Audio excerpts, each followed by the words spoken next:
വീഡിയോയിലേക്ക് എല്ലാവർക്കും സ്വാഗതം. ഇന്നത്തെ വീഡിയോയിൽ നമ്മൾ പ്രധാനമായിട്ട് കാണിക്കുന്നുള്ളത് മറയൂർ ശർക്കരയുടെ വിശേഷങ്ങളാണ്. മറയൂർ ശർക്കര നമുക്കറിയാം അത്രയും പ്രസിദ്ധി ആർജിച്ച ഒരു ഉൽപ്പന്നമാണ്. ഈ അടുത്ത കാലത്താണ് മറയൂർ ശർക്കരയ്ക്ക് നമ്മുടെ ജോഗ്രഫിക്കൽ ഇൻഡെക്സിൽ പേര് ലഭിച്ചിട്ടുള്ളത്. അതായത് മലയാളത്തിൽ പറഞ്ഞു കഴിഞ്ഞാൽ ഭൗമ സൂചിക. ഈ ഭൗമ സൂചികയിൽ പേര് ലഭിക്കുന്നത് ആ ഒരു ഉൽപ്പന്നം ആ ഒരു പ്രദേശത്ത് ഉണ്ടാക്കിയാൽ മാത്രമേ അത്രയും ക്വാളിറ്റി ലഭിക്കുകയുള്ളൂ എന്നതുകൊണ്ടാണ് അങ്ങനെ ആ ഒരു പട്ടികയിൽ അതിന് സ്ഥാനം ലഭിച്ചിരിക്കുന്നത്. ഇതേപോലെ ഒരുപാട് സംഭവങ്ങളുണ്ട്. ഇപ്പം നമ്മുടെ ആറന്മുള കണ്ണാടി, അതേപോലെ തന്നെ നമ്മുടെ തിരുപ്പതി ലഡു, അതുപോലുള്ള ഒരുപാട് ഉൽപ്പന്നങ്ങൾ ആ ഒരു പ്രദേശത്ത് ഉണ്ടാക്കിയാൽ മാത്രമേ അതിൻ്റെതായിട്ടുള്ള ഒരു ക്വാളിറ്റി ലഭിക്കൂ. നിങ്ങൾ ശർക്കര വാങ്ങാൻ വേണ്ടിയിട്ട് ജസ്റ്റ് ഇവിടെ നിർത്തിയിട്ടുണ്ട്. ഈ ഷെഡിനകത്തുനിന്നാണ് ശർക്കര ഉണ്ടാക്കുന്നുള്ളത്. ചേച്ചി, ഞങ്ങൾ ഒരു യൂട്യൂബ് ചാനലുണ്ട്, അപ്പോൾ അതിൻ്റെ ഒരു വീഡിയോ എടുക്കുന്നതാണ്. അപ്പം ഇത് എങ്ങനെ ഉണ്ടാക്കുന്നതെന്ന് ജസ്റ്റ് ഒന്ന് പറഞ്ഞു തരാൻ പറ്റുമോ? നിങ്ങളിപ്പോ കാന്തല്ലൂർ പോകുവാണോ? അല്ല, ഞങ്ങൾ തിരിച്ചു വരുന്നയാ. തിരിച്ചു വരുന്നല്ലേ? കുറച്ചു നേരം കൂടെ നിൽക്കുമായിരുന്നെങ്കിൽ ഒരു ഉച്ചവരെ ഒക്കെ ആണെങ്കിൽ ഇത് ഉണ്ടാക്കണം നിങ്ങൾക്ക് നേരിട്ട് കാണാമായിരുന്നു അല്ലേ? അല്ല, ഞങ്ങൾക്ക് ഇപ്പൊ അതിന് സമയമില്ല. ഞങ്ങളിപ്പോ തിരിച്ചു പോകുന്നത്. ഞങ്ങള് കാസർഗോഡാണ്. അപ്പൊ ജസ്റ്റ് ഒന്ന് ഇത് വീഡിയോ കാണുന്ന ഈ വീഡിയോ കാണുന്ന ആൾക്കാർക്കൊന്നും മനസ്സിലാവാൻ വേണ്ടി ഇതിപ്പോ യൂട്യൂബുകാർ തന്നെ ഉള്ളു മക്കളെ. യൂട്യൂബേ ഉള്ളു. യൂട്യൂബിൽ പറഞ്ഞു ഞാനിപ്പോ ടേസ്റ്റ് ചെയ്യാൻ വേണ്ടി ചെറിയൊരു ശർക്കര തന്നിട്ടുണ്ട്. നല്ല ടേസ്റ്റ് കേട്ടോ. അങ്ങനെ ഇവിടുന്ന് ഉണ്ടാക്കുന്നതാണ്, മായൊന്നും ചേർക്കാതെ നല്ല രീതിക്ക് ഉണ്ടാക്കുന്നതാണ്. നമുക്ക് ഇവിടുന്ന് കാണാൻ പറ്റും, ഒരു ശർക്കര ഉണ്ടാക്കുന്നതൊക്കെ ഇവിടുന്ന് കാണാൻ പറ്റും. പക്ഷെ നമുക്കിപ്പോൾ സമയമില്ലാത്തതുകൊണ്ട് ഇതെങ്ങനെ ഉണ്ടാക്കുന്നത് എന്നുള്ളത് നമ്മുടെ ചേച്ചി നമുക്ക് കാണിച്ചു തരും.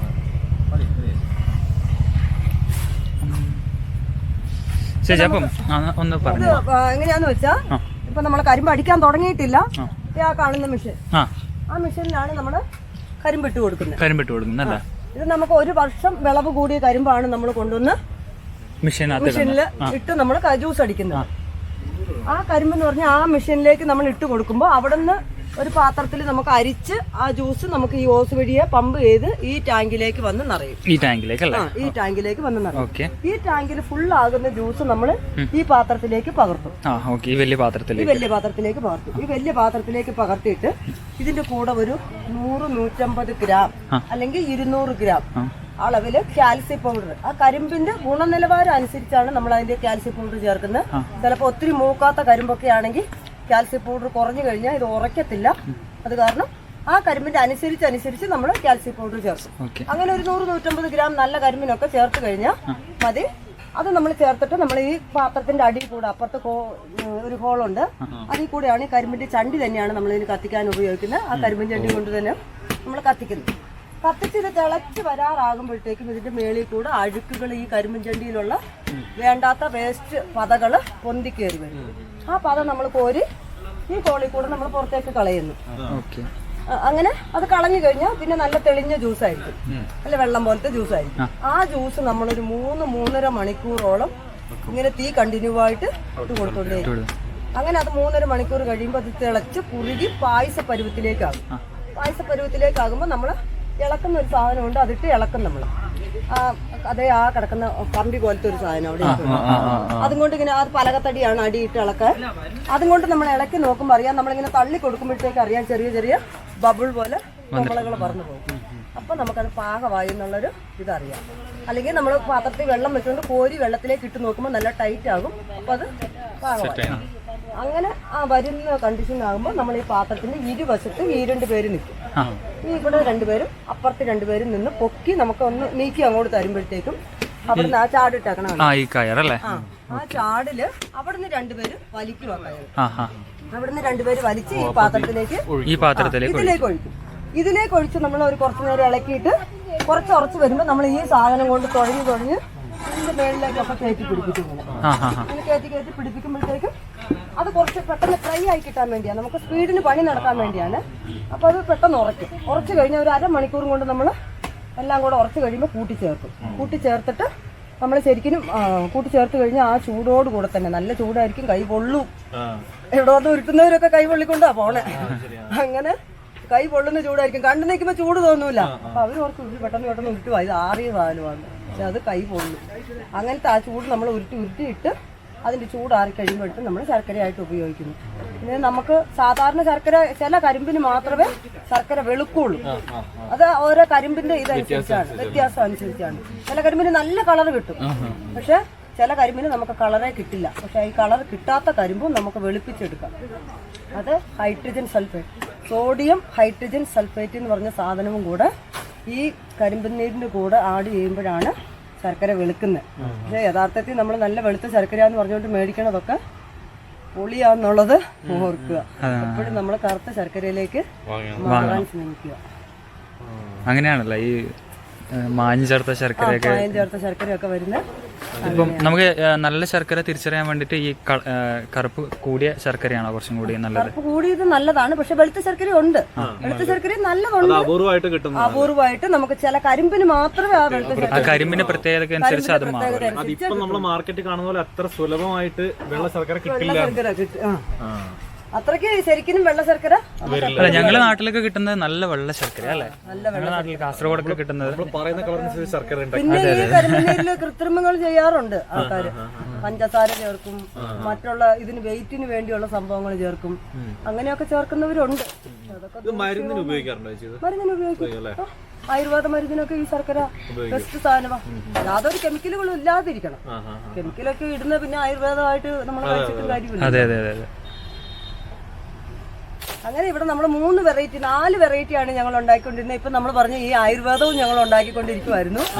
ആയുർവേദ അങ്ങാടിപ്പൊടി എല്ലാം ചേർത്ത് നമ്മൾ അതൊരു ശർക്കരയായിട്ട് ഉണ്ടാക്കിക്കൊണ്ടിരിക്കുവായിരുന്നു. പക്ഷെ ഈ ഒരു മാസത്തെ മഴ ഞങ്ങളെ വലിയൊരു ചതിയിലേക്ക് കൊണ്ടുപോയി ചാടിച്ചു. അതുകൊണ്ട് നമ്മുടെ കരിമ്പ് തന്നെ മറ്റൊരു സ്ഥലത്തേക്ക് കൊണ്ട് ഇട്ട് കൊടുത്ത് അവിടെ നിന്ന് പണിത് കയറ്റിക്കൊണ്ട് വരുന്ന ഒരു അവസ്ഥ പോലും ആയി ഞങ്ങൾക്ക്. അപ്പൊ അങ്ങനെ നമ്മളിപ്പോ ഈ ശർക്കര എന്ന് പറഞ്ഞാൽ നമ്മൾ ഏലക്ക, ചുക്ക്, ജീരകം, ഇങ്ങനെ ഒരു ഐറ്റം. അത് നമ്മളിവിടെ വിൽക്കണ 120 രൂപ. പിന്നെ കുരുമുളക്, ജീരകം, ചുക്കുപൊടി അത് 110. പിന്നെ ഇപ്പൊ സാധാ ശർക്കര നമ്മൾ വിൽക്കണമെന്ന് പറഞ്ഞാൽ 90. ഞങ്ങൾ 80 രൂപയ്ക്കായിരുന്നു വിറ്റോണ്ടിരുന്നത്. അതിന്റെയും കാര്യം പറഞ്ഞു തരാം. ഈ ഒരു മാസത്തെ മഴ കാരണം ഞങ്ങൾക്ക് ഈ കത്തിക്കാനുള്ള സാധനങ്ങളൊക്കെ നനഞ്ഞ് പോയി. അത് വേറൊരു സ്ഥലത്തു നിന്ന് നമ്മൾ 10-15,000 രൂപ കൊടുത്ത് നമ്മൾ മേടിച്ച് വണ്ടി വിളിച്ചത് കൊണ്ടുവരേണ്ട ഒരു അവസ്ഥ വന്നു. അങ്ങനെയാണ് നമ്മൾ ഈ ശർക്കര ഇപ്പൊ ഈ 2-3 ആഴ്ചയായിട്ട് ഞങ്ങൾ 90ലേക്ക് മാറ്റിയേക്കുന്നത്. ഞങ്ങളുടെ ബുദ്ധിമുട്ട് കാരണമാണ് കേട്ടോ. പക്ഷെ ഞാനത് അവരോടും പറഞ്ഞു അങ്ങനെയാ. എന്നാന്ന് പറഞ്ഞാൽ ഞങ്ങളുടെ കഷ്ടപ്പാടും കൊണ്ട് നമുക്ക് 10 രൂപ നമ്മുടെ കയ്യിൽ നിന്ന് പോകാണ്ടിരിക്കാൻ വേണ്ടിയാണ് ഞങ്ങൾ ആ 10 രൂപ കൂട്ടിയേക്കുന്നത്. പക്ഷെ ഇതേപോലെ വേനലായി കഴിയുമ്പോൾ നമ്മൾ ആ 80ലേക്ക് തന്നെ തിരിച്ചും വരും. അപ്പൊ നമുക്ക് വാങ്ങിയിട്ട് മെല്ലെ ഇറങ്ങാം അല്ലേ? അപ്പം ഇത് എത്ര നാളായി ഈ ഒരു 5 വർഷമായി മക്കളെ തുടങ്ങിയിട്ടല്ലേ? തുടങ്ങിയിട്ട് 5 വർഷമായി. ഇത് തമിഴ്നാടുകാരായിരുന്നു പണിതുകൊണ്ടിരുന്നത് എന്റെ കൂട്ടത്തിൽ. പക്ഷെ എനിക്ക് ഈ പണി അറിയത്തില്ലായിരുന്നു. ഞാൻ കുറച്ചൊക്കെ അറിയാം, പക്ഷെ അതിന്റെ പാകങ്ങളൊക്കെ നമുക്ക് അറിയത്തില്ലായിരുന്നു. അങ്ങനെ ഇരിക്കുമ്പോ ഈ അവര് പറയുന്ന രീതിയിലായിരുന്നു നമ്മൾ പണിതുകൊണ്ടിരുന്നത്. അപ്പൊ നമ്മൾ പണിയുമ്പോ അത് നല്ല രീതിയിലാക്കി ആക്കി കൊണ്ടുവന്നിട്ടുണ്ട്. ഇപ്പൊ 2 വെറൈറ്റി ഉള്ളു മക്കളെ, ബാക്കിയുള്ളത് തീർന്നു. ഈ 2 വെറൈറ്റി ഓരോരോ കിലോ വെച്ചിട്ട് 3 ഓരോരോ കിലോ വെച്ചിട്ട് 3.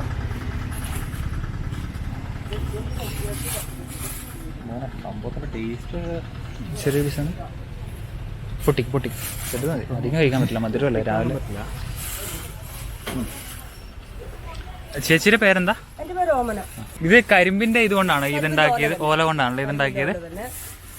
കത്തിക്കുന്നത് കരിമ്പിന്റെ ചണ്ടി തന്നെ. അപ്പൊ കരിമ്പിന്റെ ഒന്നും വേസ്റ്റ് അല്ല അല്ലേ? എല്ലാം ഉപയോഗിക്കുന്നുണ്ട്. നമുക്കിനി പുറത്തുള്ള കാഴ്ചകളൊന്ന് കാണാം.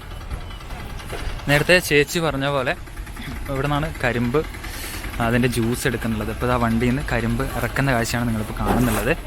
ഇനി നമുക്ക് കരിമ്പ് ജ്യൂസ് പുറത്തേക്ക് എടുക്കുന്ന ആ മെഷീൻ ഒന്ന് കാണാം. ഇതാണ് ആ മെഷീൻ. ഈ പൈപ്പിൽ കൂടിയാണ് നേരത്തെ പറഞ്ഞ ടാങ്കിലോട്ട് ഇതിൻ്റെ ജ്യൂസ് അത് അരിച്ചെടുത്തിട്ട് അങ്ങോട്ടേക്ക് പോകുന്നുള്ളത്. കണ്ടോ, ഈ മെഷീനാണത്. അപ്പോൾ ഇതിൻ്റെ ചണ്ടി ഇതാ ഇങ്ങോട്ടേക്ക് ഇവർ മാറ്റുന്നുണ്ട്. ഈ ചണ്ടി തന്നെയാണ് അതിനടിയിൽ കത്തിക്കാൻ അവർ ഉപയോഗിക്കുന്നുള്ളത് എന്ന് നേരത്തെ ചേച്ചി പറഞ്ഞല്ലോ. അപ്പോൾ ഈ കരിമ്പിൻ്റെ ഒരു സംഭവം പോലും വേസ്റ്റ് അല്ല. അതായത് ഇതിൻ്റെ ഈ ഓല പോലും വേസ്റ്റ് ആക്കുന്നില്ല. അതാ ഓല കൊണ്ടാണ് ഈ ഷെഡൊക്കെ ഉണ്ടാക്കിയിരിക്കുന്നത്. ഇവിടെ കരിമ്പിൻ്റെ മൊത്തം ഓലയും അതിൻ്റെ ചണ്ടിയൊക്കെ ഇവിടെ ഇട്ടിട്ടുണ്ട്. ഇത് കത്തിക്കാൻ വേണ്ടിയിട്ട് മാറ്റി വെച്ചാന്ന് തോന്നുന്നു. കാരണം ഇത് ഡ്രൈ ആയിട്ടുണ്ട്, നല്ല ഉണങ്ങിയ ചണ്ടിയാണ്. അപ്പോൾ ഇത് ഈ വലിയൊരു അടുപ്പിനകത്തേക്ക് ഇവരിട്ട് തീ കത്തിക്കും. അത് കാണിക്കാം. ഇതിൻ്റെ ബാക്ക് സൈഡിൽ എന്താ ഈ ഒരു ഭാഗത്തൂടെയാണ് ഇതിലേക്ക് തീ കത്തിക്കുന്നുള്ളത്. ഈ ഒരു ഷീറ്റ് മാറ്റിയാൽ നമുക്ക് കാണാൻ പറ്റും. കണ്ടോ, ഇതിന് അടിയിൽ കൂടിയാണ് ഇതിനകത്തേക്ക് തീ കത്തിക്കുന്നുള്ളത്. തീ കത്തിച്ച് കണ്ടോ, ഈ വലിയ പാത്രം, നല്ല സൈസുള്ള പാത്രമാണ്. ഇതിനകത്ത് കാണാൻ പറ്റും.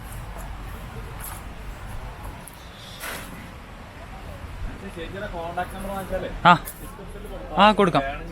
ഇതിപ്പോ വേണ്ടവർക്ക് അയച്ചു കൊടുക്കണ സംവിധാനം അങ്ങനെ വല്ലതും ഉണ്ടോ?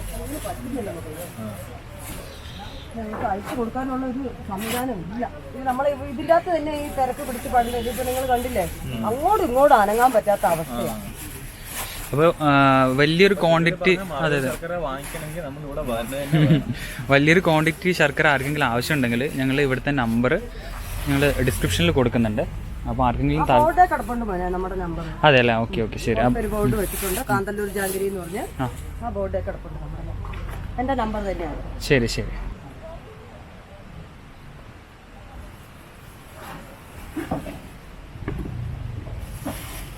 അപ്പോൾ ശരി ചേച്ചി, ഞങ്ങൾ ഇറങ്ങുന്നേ.